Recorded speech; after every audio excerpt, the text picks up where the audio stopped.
បាទជំរាបសួរពុកម៉ែបងប្អូនលោកយាយលោកតាទាំងអស់ថ្ងៃនេះខ្ញុំបាទបានលើកយកគាថាអថ័ន្ទបញ្ចុះអំពើមួយមេដើម្បីយកមកចែករំលែកទៅដល់ពុកម៉ែបងប្អូនលោកយាយលោកតាទាំងអស់យកទៅសិក្សារៀនសូត្រណា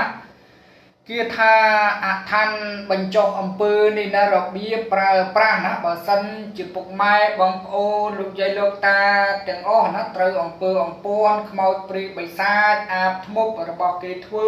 ឲ្យយើងឈឺណាយើងអាចយកគាថានេះណាមកសរសើរផ្លុំដាក់ទឹកយកមកពិសាឬក៏ធ្វើទឹកស្រោចខ្លួនឯងទៅណាដើម្បីបញ្ចុះអំពើតាមទឹកណាតាមបាតឲ្យវាចេញអស់អញ្ចឹងពុកម៉ែបងប្អូនលោកយាយលោកតាទាំងអស់នឹងបានជាសះស្បើយឡើងវិញហើយណាអញ្ចឹងទេកុំឲ្យខាតពេលវេលាកាន់ទៅវែងឆ្ងាយយូរណាយើងចូលទៅរៀននៅគាថាយើងទាំងអស់គ្នាអាបានុតេម្ដងទៀតអាបានុតេអញ្ចឹងពុកម៉ែបងប្អូនលោកយាយលោកតាទាំងអស់យកទៅសិក្សារៀនសូត្រតាមការគួរចោះណា